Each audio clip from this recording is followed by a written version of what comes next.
You strive relentlessly, seeking to untangle the intricate knots of your past, hoping to finally escape the relentless grip of personal karma.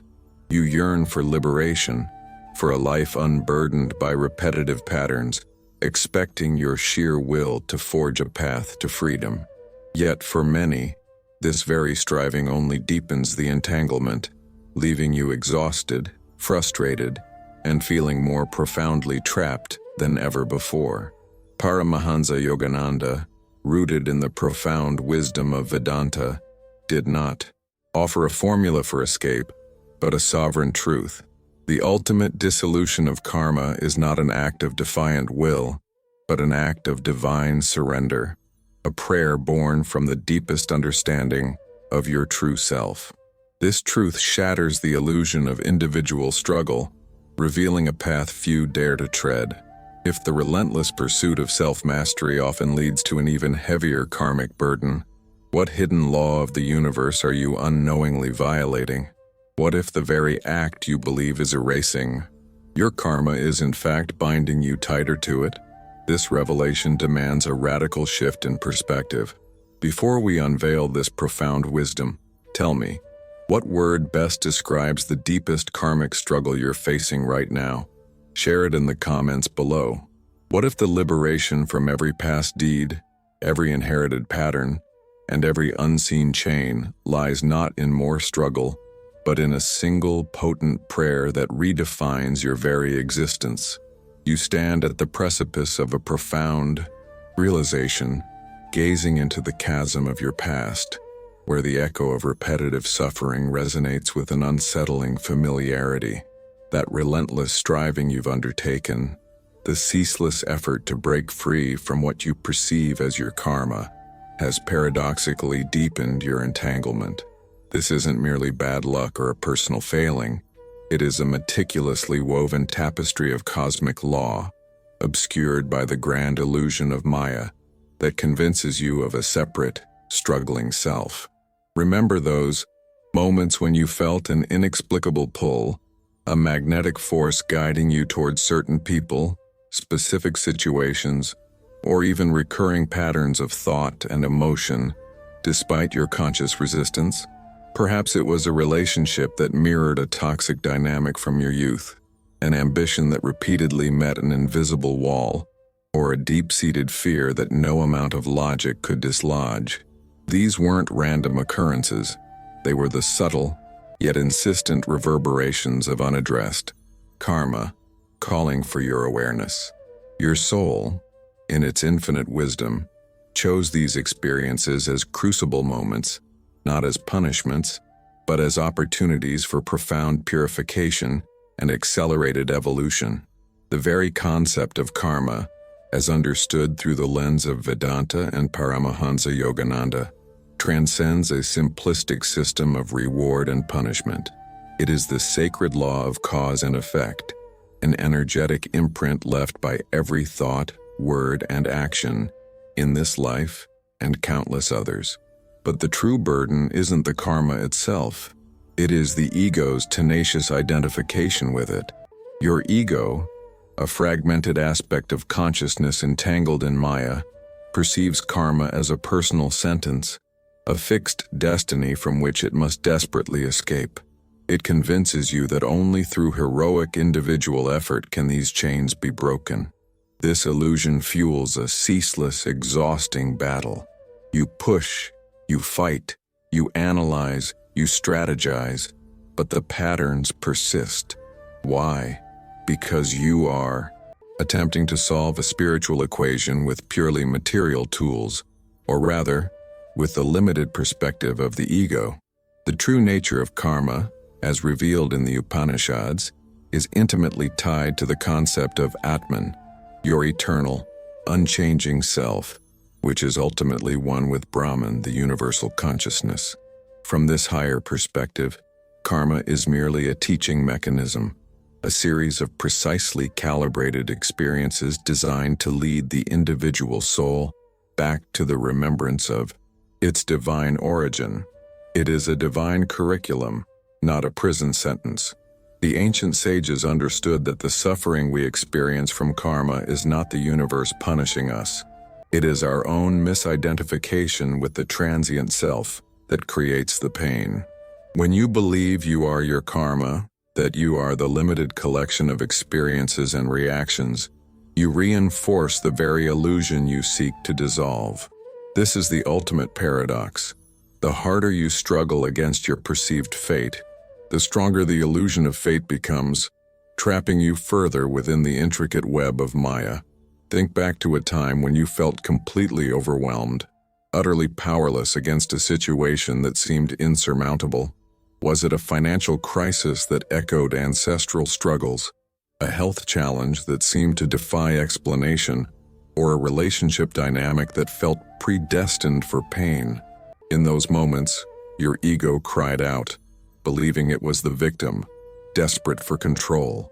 Yet the soul, the Atman within, was merely witnessing a lesson unfolding, a necessary step in its journey toward self-realization. The true enemy here isn't a malevolent force outside.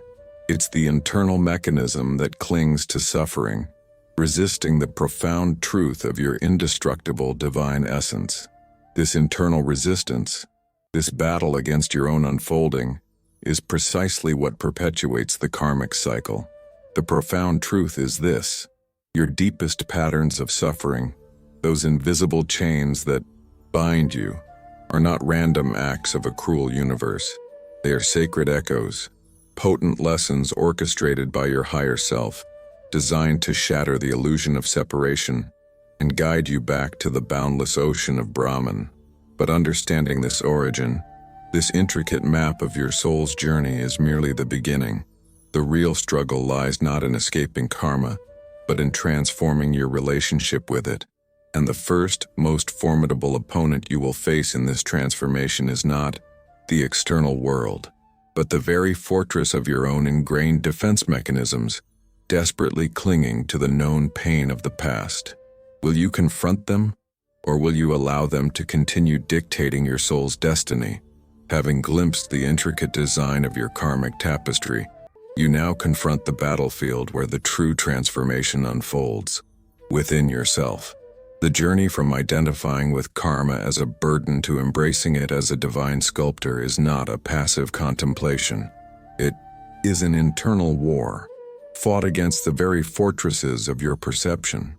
This ascent is not a gentle staircase, but a tightening funnel, where each spiritual test intensifies and the emotional cost of resistance skyrockets. Initially, you might recognize the external battle, the reactions of others, the material obstacles that seem to plague your path, the repetitive failures that whisper of a predetermined fate.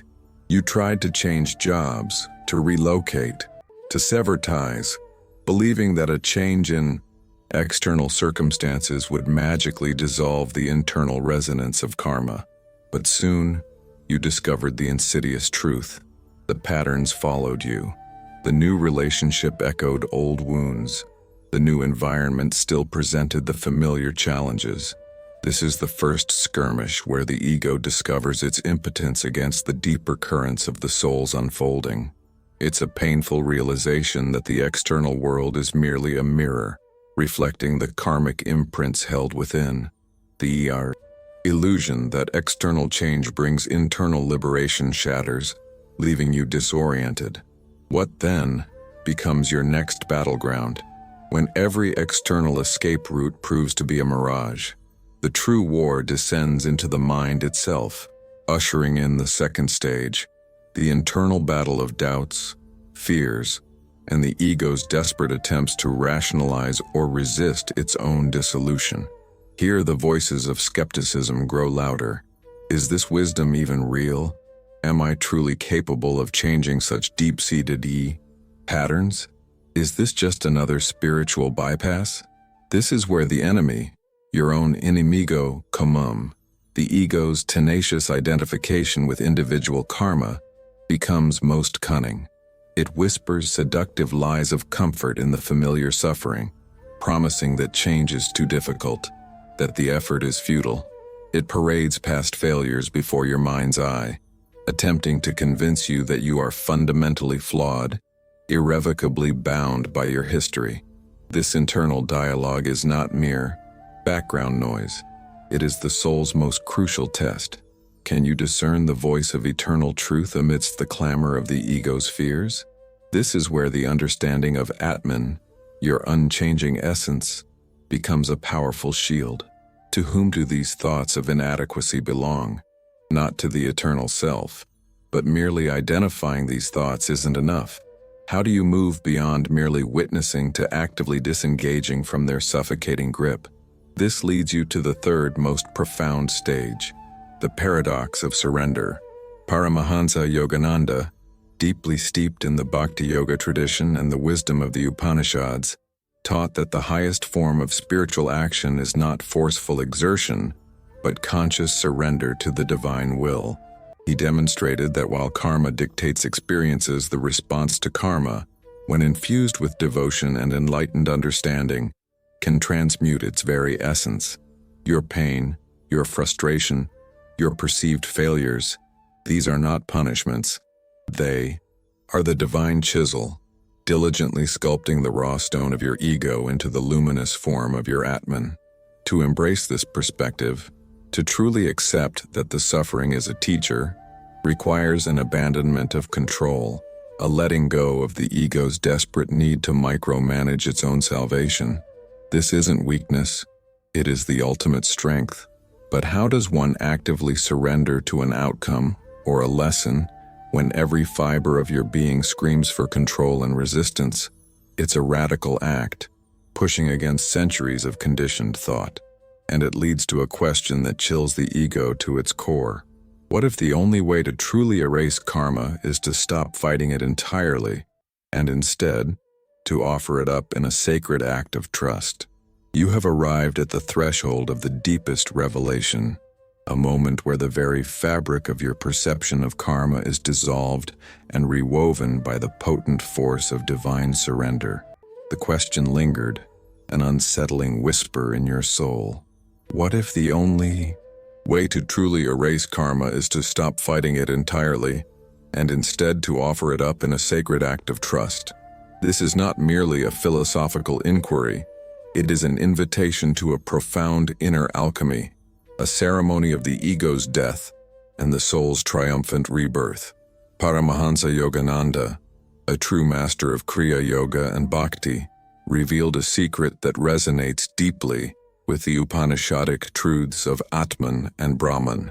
He taught that while the law of karma is immutable in its mechanics, its impact on the soul can be profoundly transmuted through unconditional devotion and the conscious offering of all actions and their fruits to the divine. This is not about begging for a change in fate. It is about changing your relationship to fate, recognizing the divine will Brahman, operating through every karmic experience. It is the understanding that your individual Atman is not separate from the universal spirit, and thus, true surrender is the merging of your limited will with the boundless cosmic will.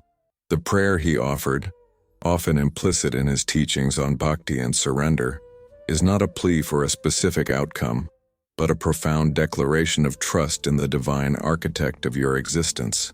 It is a prayer that flows from the core of your being, recognizing that every challenge, every joy, every apparent injustice is part of a grander design to bring your soul back to itself. This prayer is, in essence, a conscious relinquishing of personal ownership over your karma, offering it back to its source, the divine, from whom all experiences ultimately emanate. Imagine, for a moment, that you are holding a heavy, intricate burden. This is your accumulated karma, a dense knot of past actions, desires, and consequences. Your ego clings to it, believing it must untangle each strand individually. But Yogananda's wisdom, echoing the Advaita Vedanta, asks you to simply open your hands, not to throw it away, but to lift it up, offering it to the vast, infinite ocean of Brahman itself, recognizing that you are in essence a wave returning to its source. The prayer is a felt experience, a profound internal shift. Divine Mother, Father, Friend, I offer all my karmas, past, present, and future, to you. I release my attachment to their outcomes, knowing that you are the supreme orchestrator of my highest good. May your perfect will be done through me, for me, and as me. I am your instrument. Let my every experience be an opportunity for your grace to purify and awaken my Atman. I surrender all to your infinite love. This is not a passive resignation, but an active, potent act of trust. As you utter these words, not merely with your lips, but with the deepest intention of your heart, something profound happens within you.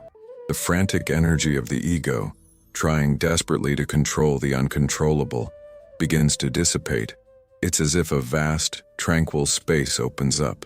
The suffering doesn't magically vanish overnight, but your identification with it dissolves. You begin to experience life as the Atman, the silent, unchanging witness, observing the play of karma without being consumed by its drama. The weight lifts, not because the external circumstances change, but because your internal relationship to those circumstances undergoes a radical transformation. This is the alchemy of Vedanta in action, seeing the illusion of separateness, Maya, and realizing the inherent unity with Brahman. This transformative prayer is a direct pathway to that understanding. It allows the divine grace to flow unimpeded, purifying the stored karmic impressions and accelerating the soul's evolution. It's a recognition that true freedom from karma isn't about escaping the cosmic law, but about aligning your individual will with the universal law, dissolving the illusion of resistance. It's a moment of absolute surrender, where you realize that the ultimate power to erase karma doesn't lie within your limited individual capacity, but within the boundless love of the divine. Now pause and look deep within. What is the one truth about your greatest suffering, your deepest karmic burden, that you have always avoided confronting, always shielded from the light of complete surrender? You have journeyed through the crucible of self-confrontation, witnessing the death of the ego's illusion of control and the rebirth of your soul's sovereign truth. The profound question that violated the soul, what truth about your greatest suffering have you always avoided confronting? Now finds its answer not in intellectualization, but in the living experience of a transformed consciousness. This is the new normal, the tangible materialization of spiritual awakening, where the heavens of understanding have touched the earth of your daily existence. The frantic energy you once expended trying to escape, to control, to manipulate the threads of your destiny, now dissolves into a profound stillness. This isn't apathy, it is the serene power of Atman, recognizing its inherent connection to Brahman. The nagging sense of being a victim of fate, a pawn in a cosmic game, begins to dissipate. You no longer feel the weight of every past mistake or every future uncertainty as a personal burden, but rather as sacred data, part of the divine's intricate blueprint for your ultimate evolution. How does this manifest in your daily life? The chronic anxiety that once gnawed at your peace, the gnawing frustration of repetitive patterns, the deep-seated fear of an unknown future, these don't necessarily disappear instantly, but your relationship to them changes fundamentally. They become mere ripples on the vast ocean of your consciousness, observed from the unshakable vantage point of your eternal self. You find yourself responding to challenges with a newfound equanimity, a quiet strength that emanates from an inner sanctuary. The external world, with its inherent chaos, no longer possesses the power to derail your inner peace. Consider the example of those recurring relationship patterns that once caused immense anguish, where before you might have reacted with anger, blame, or despair. Now you perceive them with a detached compassion. You recognize the karmic thread, not as a chain binding you, but as a teaching moment for the soul, a precise mirror reflecting aspects of your own consciousness that still yearn for integration. The desire to control the other person fades, replaced by a profound understanding that your only true work is within. This profound shift, taught by Yogananda, is the essence of true freedom. You become the master of your internal landscape, regardless of the external weather. Your spiritual practice, once perhaps a dutiful chore or a desperate plea, transforms into a joyous communion. Prayer is no longer a bargaining chip, but a living dialogue with the divine. Meditation becomes a natural return to the vast, peaceful expanse of Brahman within. The sense of spiritual loneliness, that aching void of disconnection, is replaced by an omnipresent awareness of the divine presence in every breath, every heartbeat, every ray of light.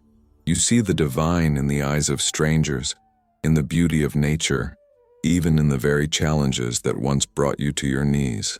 The ancient wisdom of the Upanishads asserting, Aham Brahmasmi, I am Brahman, ceases to be a mere philosophical concept and becomes a lived reality. You understand, not intellectually, but viscerally, that your Atman is indeed one with the universal spirit. This realization is the ultimate dissolution of the illusion of Maya, allowing you to participate in the grand play of life with wisdom, compassion, and profound detachment from outcomes. The old life, characterized by endless striving and spiritual exhaustion, as discussed in Topico 1, now seems like a distant dream, replaced by a serene wakefulness. You are no longer trying to erase karma. You are simply living beyond its limited scope, anchored in the eternal, unblemished truth of who you truly are.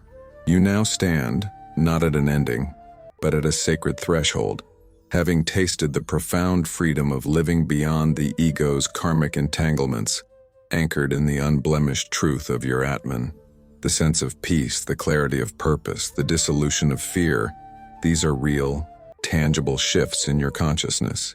But what if I told you that this profound liberation, this deep understanding of karma and your divine nature was not solely for your individual solace? What if the universe, through the teachings of Yogananda and the ancient wisdom of Vedanta, has prepared you for something far grander, a calling that transcends personal emancipation? This awakening is not merely an endpoint, it is a portal. For as your individual Atman begins to remember its unity with Brahman, the illusion of separation that binds not just you, but the entire human collective begins to tremble. The very purpose of understanding karma and transcending its grip, as illuminated by the Upanishads, is not to retreat from the world, but to become a beacon within it. Your personal liberation is but the first note in a symphony of universal awakening. The stakes are now infinitely higher. With this profound understanding comes a sacred responsibility. You are no longer merely a seeker of peace. You are a conscious instrument of divine grace, tasked with radiating this newfound clarity into the dense fog of collective Maya. The world around you, still reeling from the karmic patterns of ignorance, fear, and division, desperately needs the light you now embody. Your journey of individual self-realization was a necessary preparation, a rigorous training for a larger mission. For centuries, the sages have spoken of cyclical ages, of humanity's slow, arduous journey back to divine consciousness. You, by consciously dissolving your personal karmas and anchoring in the eternal self, are now an active participant in this grand cosmic design. The question then shifts from, how do I find peace, to how do I become an embodiment of peace for all? Your awakened state is a powerful, silent prayer for the world. But here lies the ultimate challenge, the next frontier. When your Atman has merged with Brahman and you see the divine in everyone and everything, how do you continue to navigate a world that is still profoundly asleep, still ensnared in the very karmic illusions you have transcended without succumbing to the subtle traps of attachment or despair? What is the dharma of the truly liberated soul in a world still bound? You are not merely an observer of this profound wisdom, you are its living embodiment. If this message has resonated with the deepest chambers of your Atman, if you feel the stirrings of this larger Dharma, then your journey has just begun. The path to permanent liberation from all karmic bonds and the fulfillment of your soul's highest purpose demands consistent, conscious engagement. We invite you to continue this sacred quest with us. Subscribe to this channel, activate the notification bell, and join a community of awakened souls who refuse to be bound by the illusions of Maya. Your comments and insights below are not just feedback, they are contributions to the collective awakening. Share your reflections on Yogananda's prayer and how the wisdom of Vedanta is transforming your life. The next step is always deeper, always more liberating. Are you ready to claim your true identity as a divine instrument of transformation?